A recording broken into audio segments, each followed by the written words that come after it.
What is up, Waffle Gang? I do hope you are well. My name is Mark, and today we're covering some more r/am I the butthole. If you'd like to skip the initial waffle, timestamps are in the description and along the timeline below. But if you are new here, please consider hitting that like, that subscribe, and maybe that notification bell too, as it all really helps out our channel.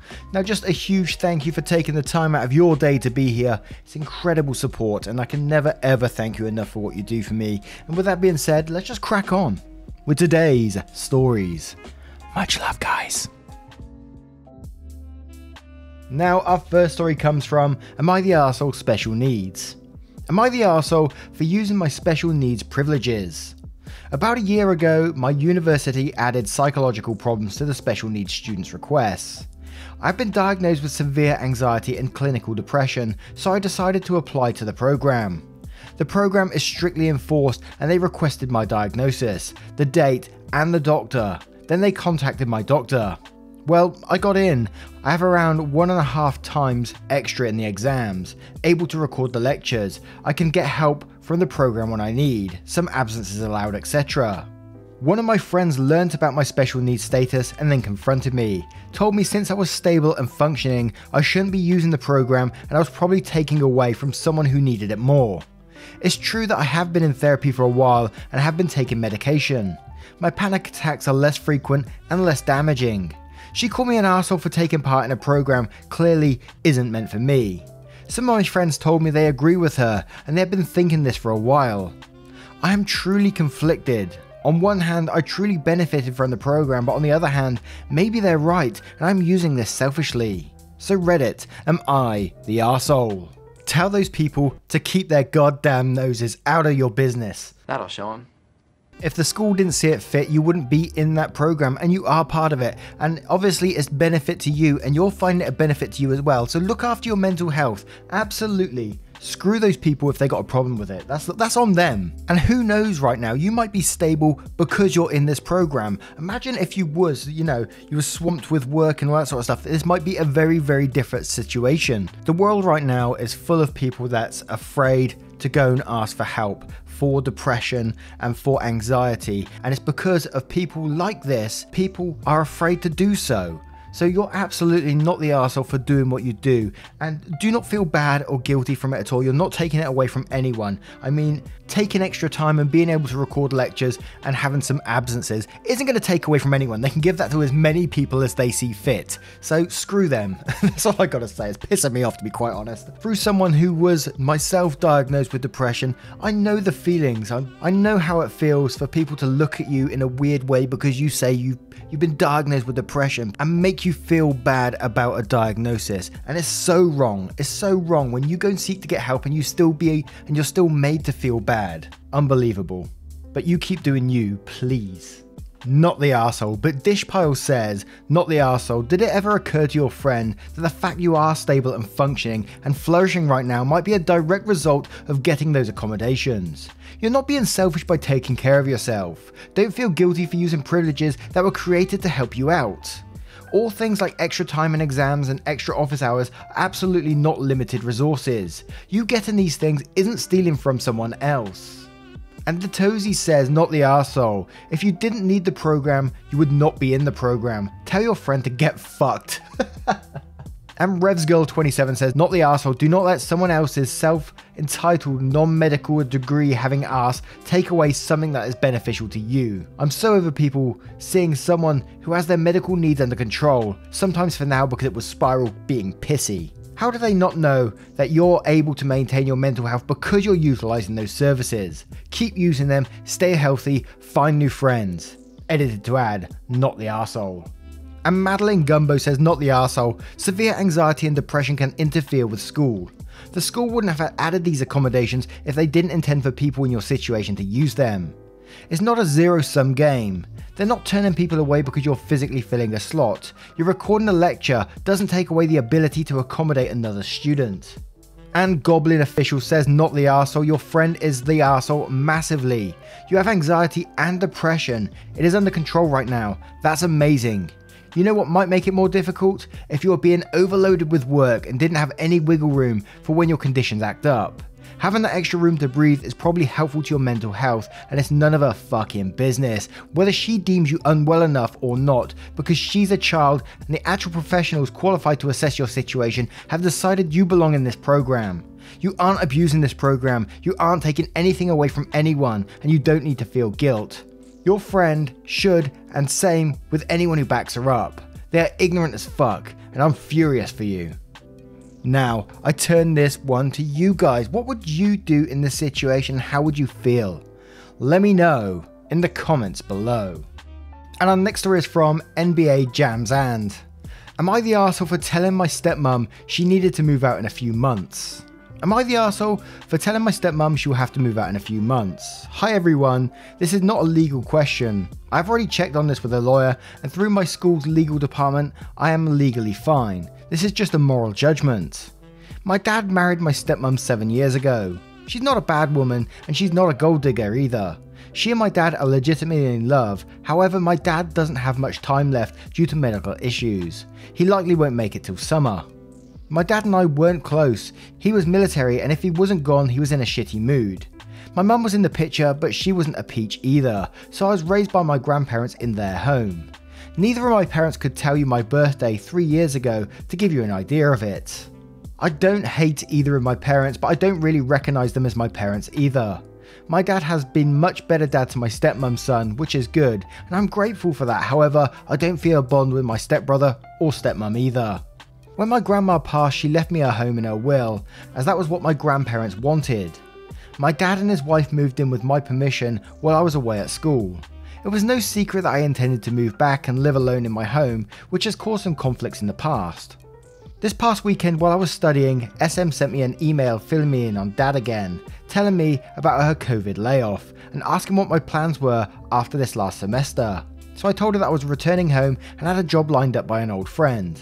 SM asked if I felt it would be crowded there, and I reminded her that it was my home, so if anyone was uncomfortable, they would need to relocate. SM pushed back a little bit, and I reminded her again the home was mine and they needed to be ready to leave by summer's end, as this is my last semester and I wanted to give them plenty of time to relocate. My dad ended up calling me later and tried to guilt me, however I reminded him that he didn't really raise me and I was under no obligation to help them as much as I already had. I called his wife after and told her that after my dad passed she was gone for what she had just tried to do. The summer deal was off and I would evict after 60 days, which is more than required. I told her my dad chose a military career over his son, and when he wasn't lacing his boots, he was yelling at me or throwing stuff. SM brought a child's education into it because they couldn't afford to live in a good school district when this was over, but I told her neither he or she was my concern. I told my friends about this and they all thought I was right because of what I've already done for them and what my dad did in the past. They have said that SM is just another person in the world and it sucks for her, but you can't set yourself on fire to keep them warm. What do you guys think? Am I the arsehole? I think pretty much like you've said yourself in this story, you've been good enough to give them the amount of time they've already had, and you'll even give them 60 days to relocate, which is more than enough time to sort themselves out, I think. And as you said, these people are pretty much just strangers to you, and you're very kind to look after strangers for this amount of time. And these people didn't look after you, so you owe these people nothing. So, not the arsehole in my opinion, but Adrius Senior says not the arsehole at all. You are so generous for even giving them 60 days, let alone letting them live till summer. I'm amazed by the entitlement of your father. It was your grandparents' choice to leave you the house, not your father. Stick to what you're doing and don't look back. They don't deserve you. And Stabby Crab says not the arsehole, but I would not have gotten into this in the first place. Once someone's in your home, it's a lot harder to get them out. That and wear and tear. Anyway, they aren't your relations and have clearly got it in their head that the house is theirs and you have inconvenienced them by coming home. Good luck. And Under Umbrella says not the arsehole. They knew your plans beforehand of returning back to your home. They were staying at someone else's house, I assume rent free. You had given them 6 months notice to find a new place. You don't owe your dad or your stepmom. You deserve your own space and being surrounded by people who have supported you, especially during a hard time when your dad is sick. I'm sorry for what you're experiencing. And Grace Mum says, not the arsehole, you have given them notice and that was all that was needed. It is your home and you kindly allowed them benefits of the home while you're in school. They should have been preparing for this.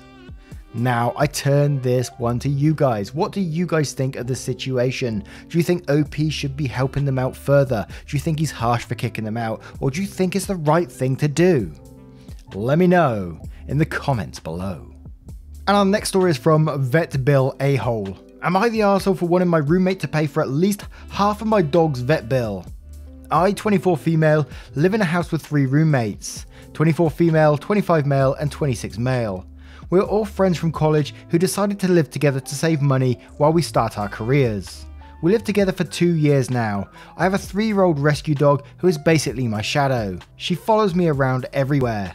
The roommate at the centre of this is 25 male, Mike. For as long as I've known him, Mike has been a big pot smoker, but we live in a state where it's legal and no one in the house cares.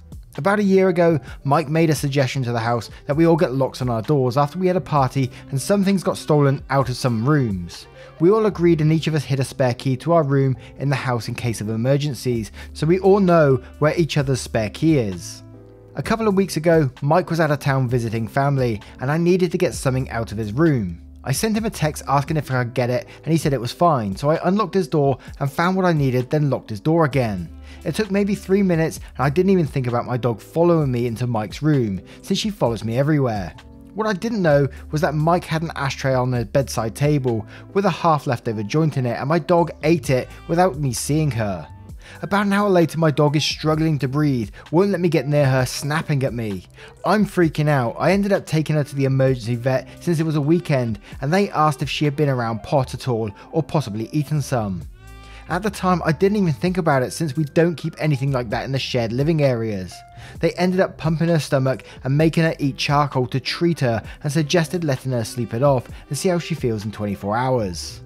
By the next morning, she was fine, like it never happened. I texted Mike about what happened and he said he completely forgot about that joint, but he also didn't expect anyone to go in his room while he was gone and it wasn't his fault the dog ate it. I get that my dog wouldn't have eaten it if I hadn't gone into his room, but I feel it was negligent on his part to leave something like that out. When I got the bill, I was astounded by how big it was. I paid it, but when Mike got back I asked him to reimburse me half of it. He reiterated that it wasn't his fault at all and he wasn't going to pay.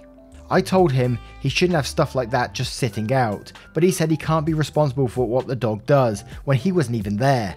Our other 2 roommates are trying to stay out of it and don't want to take sides, but I feel like Mike should at least shoulder some of the responsibility for this. Am I the arsehole for even asking? Yes. Now once again guys, thank you for being here today. And I think it's fairly simple in this one, that the bedroom was locked, his bedroom was locked, you needed to go in there, you should have been responsible for your own dog. Yes, it follows you everywhere, but you're still 100% responsible for that dog. It's your fault the dog got it. So, you are the arsehole in this situation. That's simple. I don't know if anyone's going to have anything different, but one question I did have for you guys as well, so I don't have to Google it because I'm feeling extra lazy today. How does charcoal treat that? I'm really curious. But Lolly973 says, you're the arsehole. It was in his room. That's normally locked. It's not in any way his fault. And Ginger Lee says, you're the arsehole. It wasn't sitting out. It was in his locked bedroom. I'm sorry about the dog and glad he's feeling better, but I don't think you have a leg to stand on and ask him money for the bill. An existing sandwich said, you actually need to reimburse Mike for his pot. You irresponsibly allowed your dog to access Mike's locked bedroom and your dog destroyed his property. You're the arsehole. I'm very glad your dog is okay. And ooh, witchy woman replies that saying, haha, I agree with this, you're the arsehole. If I was Mike, I'd be asking you to replace my joint. If it was in his room and your dog is your responsibility. Glad your dog is okay, but be thankful he's not asking you for reimbursement. And that seems really dark says, you're the arsehole because you're expecting him to dog-proof his room for your dog.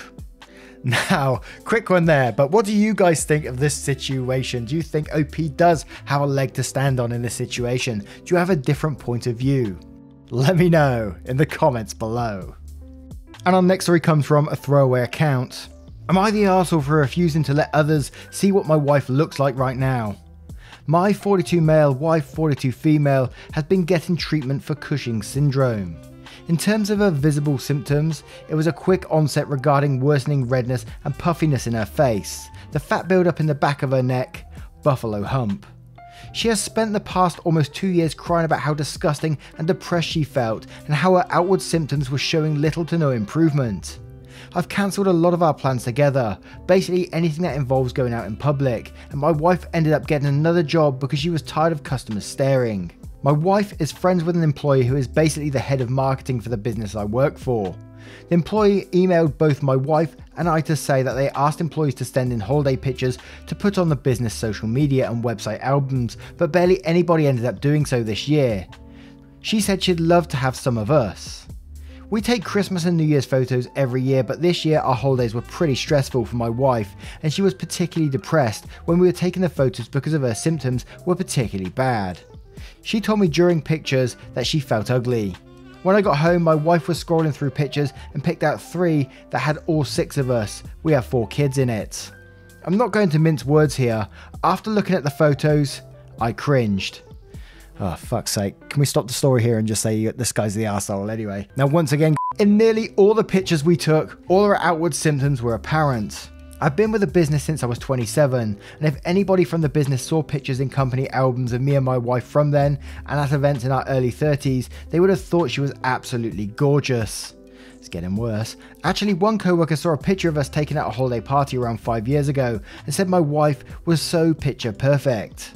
My company has quite a gossip mill, and I don't want catty co-workers to talk about what happened to my wife, either behind my back or, God forbid, strike up a conversation about it somehow, some way. I thought that if my wife continues to be diligent in her treatment, perhaps this will start going away, and we can take pictures that we both be proud of in our future. So I reminded my wife she herself said she felt like a hippo during pictures, and that she always used to post and then repost stuff on social media before all this, so what's to say she wouldn't regret this too? My wife asked if I was ashamed of her, and I told her to just please forget about submitting anything this year. My wife stormed away, and now my older 2 kids are calling me a jerk because I made their mum cry. Am I the arsehole? Yes. Again, yes. There's just no support there whatsoever. When you said you were looking at that photo and you cringed, I mean, come on, man. And then she asked you about it later on, and then you said perhaps if this starts going away, we can take pictures that we'll be proud of in the future, like you're not proud now. And then you went and reminded her that she herself felt like a hippo during pictures. Are you kidding me? Oh, why am I stood up again? And then finally, when she asked if you was ashamed of her, you went and said, please forget about submitting anything this year. No support, no nothing, just let's not bother this year. You tool. Oh my word. Yes, I'm looking down at the desk right now because I have no words for this whatsoever. But if Snakes Could Speak says, you're the arsehole, you cringed at your wife's photo, basically said you're ashamed of her, hope her condition goes away so she'll look prettier again. No wonder she feels depressed and ugly and horrible, you're encouraging her to feel that way. And Roosty replies to this saying OP just reinforced and validated every fear and insecurity spouse feels about herself right now. Great job isolating her further. I wonder who she feels she can rely on. Where is safe and loving for her? OP has work to do. You're the arsehole. And a C person by night says you're the arsehole. This whole post can be summed up like this. I used to have a hot wife, but then she got a horrible disease, and now I'm humiliated to be seen with her.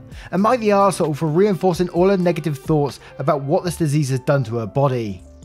And All About Bird says, so just to be clear, your wife, who is very self-conscious due to her medical condition, screwed up her courage to pick these photos for you to submit, and instead of being proud of her, you reminded her that she feels like a hippo, and that she will likely regret allowing anyone to see her hippo-ness. And when she asked you if you were ashamed of her, instead of saying, no, of course not, you again suggested that she shouldn't submit the photos.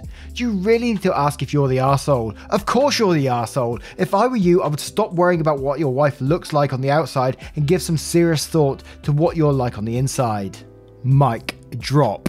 And Nua said, you're the arsehole, you insulted her. You're protecting her from judgment, but you're just protecting yourself. She picked the pictures, she felt okay about them. You just didn't think your wife was hot enough for the others. And Hinda Redina says, you're the arsehole, you're protecting yourself from embarrassment. The mother of your children is battling a chronic illness and you're worried your co-workers won't think she's drop dead gorgeous anymore. And Snow White Sludge says, you're the arsehole, in sickness and in health, don't mean much anymore I guess. This woman is the mother of your children, she's trying to get on with her life as best as she can. Get over yourself and stop caring what other people think. If she thinks there are photos of your family she would like to share, then share the fucking pictures. This sounds like a you problem, bud. And Atti's mum 22 says, you're the arsehole. I don't think I need to explain why. You're ashamed of how she looked and made it known to her. It's hurtful and horrible. The end. Now I turn this one to you guys. What do you guys think of the situation, and is there a way to resolve it? Let me know in the comments below what you think. And just a huge thank you for being here today, guys, for taking the time out of your day to watch these videos. You know it means the absolute world to me. And if you want to support the channel further, you can click that join button down below, or click on the link in the description to head on over to Patreon and join up there.